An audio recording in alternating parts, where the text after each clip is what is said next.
Welcome to this series of mid term exams preparation. ये mid term exams की preparation series की video है, complete series इस channel के ऊपर अपलोड की जा रही है। और आज की वीडियो के अंदर आपको PA के 302 के मिड टर्म एग्ज़ाम्स की प्रिपरेशन के लिए इंपॉर्टेंट पॉइंट्स करवाए जा रहे हैं। तो शुरू करते हैं आज के इस ट्यूटोरियल को। So people in India a historical perspective, इसके इंपॉर्टेंट पॉइंट से शुरुआत करते हैं।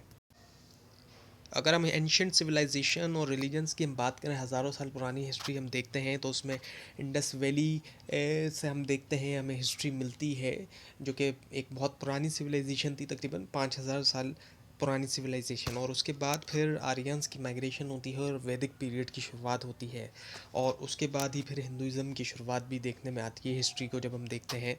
और फिर बुद्धिज़्म और जैनिज़्म जैसे रिलीजन भी इंडिया के अंदर हमें दिखाई देते हैं, हिस्ट्री के अंदर आते हैं। और फिर हम उसके बाद का एरा देखते हैं तो इस्लामिक जो है वो कल्चरल इन्फ्लुएंस दिखाई देता है, इस्लाम जो है यहाँ पर आता है और उससे फिर नए कल्चरल डायमेंशन हमें दिखाई देता है और एनरिच होता है जो सिंक्रेटिक हेरिटेज है इंडिया का, और आर्ट और जो सोसाइटी है उसके ऊपर एक असर हमें जो है वो दिखाई देता है। और उसके बाद फिर कॉलोनियल रूल आता है, उसका सोसाइटी के ऊपर असर पड़ता है, जो ब्रिटिश का रूल है वो आता है और उसमें फिर इंट्रोड्यूस होता है वेस्टर्न एजुकेशन और उन्हीं का लीगल सिस्टम और इकोनॉमिक स्ट्रक्चर वगैरह। सो फॉर्मेशन ऑफ मॉडर्न आइडेंटिटी। अब जो मॉडर्न आइडेंटिटी आज के दौर की हम देखते हैं तो हिस्टोरिकल जो लेयर्स हैं, ये जो हिस्ट्री आपको बताई गई है, इन तमाम चीज़ों से क्या हुआ कि असर पड़ा, जो सोशल हायरार्कीज़ थी और जो कल्चरल प्रैक्टिसेस थे, और उसी से इन्फ्लुएंस भी हुई जो इंडिपेंडेंस मूवमेंट थी, और फिर पार्टीशन भी जो है वो हुआ। तो इंडिया की जोग्राफ़ी ने एक बड़ा रोल प्ले किया है उस शेप करने में, उसका जो कल्चर है। और हम देखते हैं कि नॉर्थ की तरफ जो वो हिमालयाज़ हैं जो कि प्रोवाइड करते हैं नेचुरल प्रोटेक्शन, जबकि फर्टाइल प्लेन्स हैं जैसे कि गंगास, उन जिन्होंने सपोर्ट किया है एग्रीकल्चर को भी, और जो पॉपुलेशन ग्रोथ है। इकोनॉमिक फाउंडेशन हम देखें हिस्टोरिकली, अगर हम देखें तो इंडिया जो है वो एग्रीकल्चर रहा है, एग्रीकल्चरल इकोनॉमी रही है, और उसी ने सस्टेन किया है जो इतनी ज़्यादा पॉपुलेशन यहाँ रही है, और उसी से जो रूरल कम्युनिटीज़ जो है वो हमें दिखाई देती हैं। और जो एंशंट अगर हम देखें कदीम ज़माने की जो ट्रेड रूट रहे हैं वो इंडिया कनेक्ट रहा है, सेंट्रल एशिया से भी कनेक्ट रहा है, और मिडिल ईस्ट से भी रहा है, और यूरोप से भी रहा है। और ये जो एक हब के तौर पे रहा है स्पाइसीज़ के लिए, टेक्सटाइल और जो प्रेशियस स्टोन्स वगैरह हैं। और जो मुग़ल एरा था उसके अंदर ट्रेड जो वो बहुत ज़्यादा फ्लोरिश हुई, और आर्टिसनल इंडस्ट्रीज़ वगैरह आई, और इकोनॉमी ऐसी हो गई कि एक वक्त ऐसा आया कि इंडिया नंबर 1 इकोनॉमी थी मुग़ल एरा के अंदर जो है वो दुनिया की। उसके बाद फिर कॉलोनियल एरा आता है ब्रिटिश का, और उसमें फिर इकोनॉमी को ऐसा रिस्ट्रक्चर किया गया कि वो ब्रिटिश इंटरेस्ट के मुताबिक, और उसी से फिर पॉवर्टी भी देखने में आती है। इंडिया की इकोनॉमी जो नंबर 1 थी वो फिर इकोनॉमी नीचे गिरती जाती है। लेकिन दूसरी तरफ ये भी हमें देखने में मिलता है कि रेलवे वगैरह का सिस्टम यहाँ पर आता है, और एक नया इंफ्रास्ट्रक्चर भी हमें जो है वो ब्रिटिश एरा के दरमियान देखने में मिलता है। सो ये जो इकोनॉमिक डिस्पैरिटीज़ थी, इसी से हमें सोशल हायरार्की जो है वो देखने में मिलती है, मतलब उनको उनका एक इन्फ्लुएंस देखने में मिलता है सोशल हायरार्कीज़ पे। और पॉलिटिकल मूवमेंट आई फिर उसी, और फिर जो इंडिपेंडेंस हुई और जो वो रिफॉर्म हुई। Now the ideological formation. Ideological formation जो इंडिया के अंदर होती थी वो शेप दिया जाता था उसको रिलीजियस और जो फिलोसफिकल ट्रेडिशन थे, और हिंदुज़म, बुद्धिज़्म और जो जैनिज़्म थे उनमें इंट्रोड्यूस हुआ धर्मा कर्मा, और जो नन वायलेंट थे ये कॉन्सेप्ट इंट्रोड्यूस हुए, और इन्होंने इन्फ्लुएंस किया गवर्नेंस और एथिक्स जो अखलाकियात थी इंडिया के अंदर। और इस्लामिक जब इस्लामिक एरा आया, यानी कि जो मुस्लिम एरा था वो आया, तो उसमें फिर इक्वालिटी और जस्टिस आई, क्योंकि हम देखते हैं कि कास्ट सिस्टम यहाँ पर हज़ारों साल से पहले मौजूद था। स्पेशली जो हिस्ट्री को हम अगर देखें तो पता चलता है कि आर्यंस के आने के बाद से जो कास्ट सिस्टम यहाँ पर मौजूद था वो चल रहा था, लेकिन इस्लाम आने के बाद इक्वालिटी और जस्टिस का कॉन्सेप्ट यहाँ पर आता है। और फिर ब्रिटिश आने के बाद ब्रिटिश लिबरलिज़म आती है, वो उसके साथ कंबाइन होता है, और डेमोक्रेसी आता है, और ये तमाम चीज़ें इन्फ्लुएंस करती हैं इंडियन आइडियोलॉजी को। सोशल रिफॉर्म मूवमेंट हुई, और वो इसीलिए हुई ताकि एड्रेस किया जाए जो कास्ट डिस्क्रिमिनेशन है, जो कास्ट सिस्टम चलता आ रहा था हज़ारों साल से, और जेंडर इनइक्वालिटी वो भी हम देखते हैं, ये भी कहा जाता है कि उसी दौर से चलती आ रही है जो आर्यंस के आने के बाद से।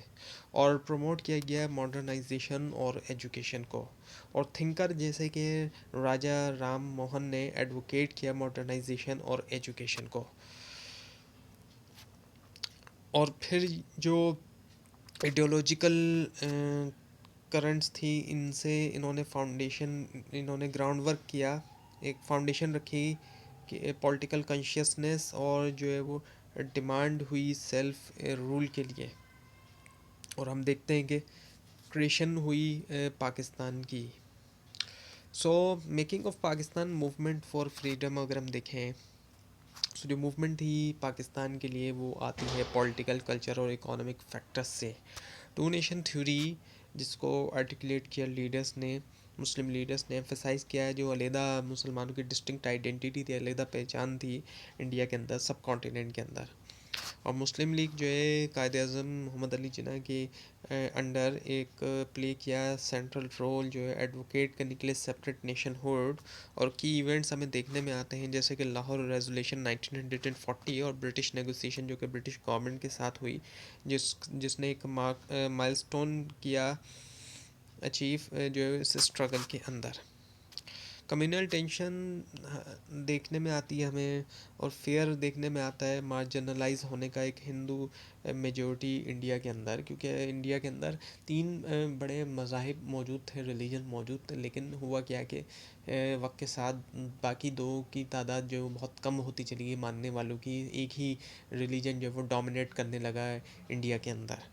और जो है वो उसी से जो है वो फिर क्या हुआ कि जब ये चीज़ आई कि फेयर हुआ मार्जिनलाइज होने का हिंदू मेजॉरिटी इंडिया के अंदर, तो उसी से जो है मजबूत होती गई जो है वो डिमांड पाकिस्तान की। और 1947 के अंदर पाकिस्तान जो है वो बनता है पार्टीशन होने के बाद। और एक तरफ पार्टीशन हो गया, लेकिन उसमें भी फिर हम देखते हैं कि काफ़ी ह्यूमन डिस्प्लेसमेंट और सफरिंग भी दिखाई देती है हमें।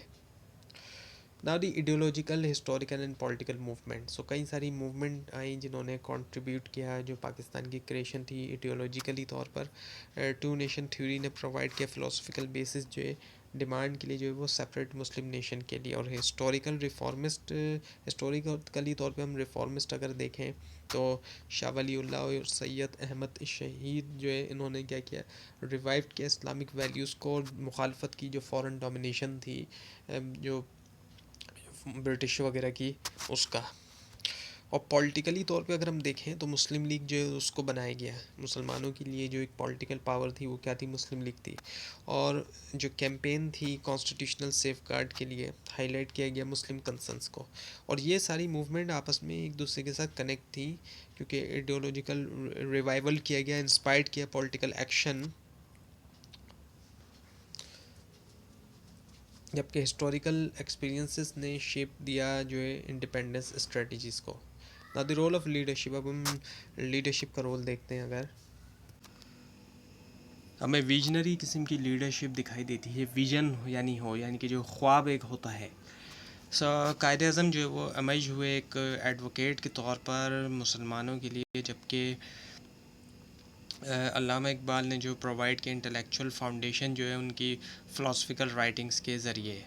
और लीडर्स जैसे कि मौलाना मोहम्मद अली जौहर जो है इन्होंने एनर्जाइज़ की मूवमेंट जैसे कि खिलाफत मूवमेंट जो थी, और एम्फसाइज़ किया मुस्लिम यूनिटी के ऊपर। और इनकी जो स्ट्रेटजीज़ थी उनको अगर हम देखें तो उसके अंदर नेगोशिएशन आ जाती है, पब्लिक मोबिलाइजेशन और एडवोकेसी आ जाती है कॉन्स्टिट्यूशनल रिफॉर्म के लिए। सो इफ़ेक्टिव लीडरशिप ने ट्रांसफॉर्म किया फ्रेगमेंटेड डिमांड्स को एक कोहेरेंट मूवमेंट के अंदर, और अल्टीमेटली तौर पे जो है वो हासिल किया जो पाकिस्तान था। ना the religious and educational reformer, अब अगर हम इनकी बात करें, सो रिफॉर्मर जैसे कि शाह वलीउल्लाह और शेख अब्दुल अज़ीज़ ने रिवाइव किया जो इस्लामिक टीचिंग थी, उनको रिवाइव करना चाहा उन्होंने, और रेजिस्ट किया जो कल्चरल एरोजन था कॉलोनियल टाइम्स के दरमियान। और सैयद अहमद शहीद ने लीड किया आर्म्ड रेजिस्टेंस जो है फॉरेन डोमिनेशन के अगेंस्ट, और सर सैयद अहमद ख़ान का जो ने प्रमोट की मॉडर्न एजुकेशन, यानी कि जो साइंटिफिक एजुकेशन थी, उसको अलीगढ़ मूवमेंट के ज़रिए, और साथ में उन्होंने प्रिजर्व किया इस्लामिक आइडेंटिटी को भी। और ये जो एफर्ट्स थी, इन्होंने एम्पावर किया मुस्लिम को सोशली भी और इंटेलेक्चुअली भी, उनको तैयार किया पॉलिटिकल पार्टिसिपेशन और लीडरशिप के लिए इंडिपेंडेंस मूवमेंट के अंदर। सर आगा ख़ान और मौलाना मोहम्मद अली जौहर की अगर हम बात करें, तो जो आगा ख़ान थ्री थे, इन्होंने प्ले किया एक वाइटल रोल जो है रिप्रेजेंट करने में मुसलमानों का जो इंटरेस्ट था उसको इंटरनेशनली भी, और एडवोकेट किया इन्होंने एजुकेशनल रिफॉर्म के लिए।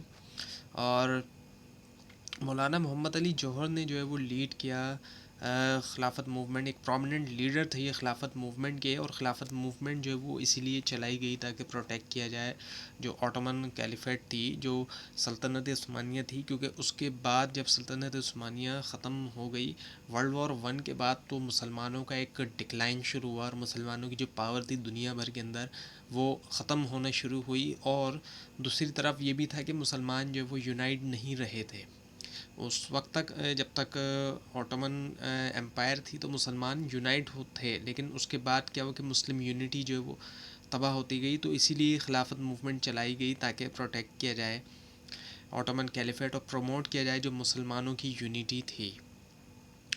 और इनकी जो एफ़र्ट्स थी, उन्होंने मजबूत किया मुसलमानों की पॉलिटिकल आइडेंटिटी और एम्फेसाइज़ किया जो ग्लोबल नेचर थी इंडिपेंडेंस एफ़र्ट्स की, स्ट्रगल की। अल्लामा इकबाल और कायद अज़म मोहम्मद अली जिन्ना की हम बात करते हैं, तो इकबाल का जो है वो फ़िलासफ़िकल, अल्लामा इकबाल का जो है वो फ़िलासफ़िकल विज़न था, ख्वाब, यानी कि उसने फाउंडेशन रखी पाकिस्तान के लिए और एम्फेसाइज़ किया एक सेपरेट होमलैंड जो है मुसलमानों के लिए।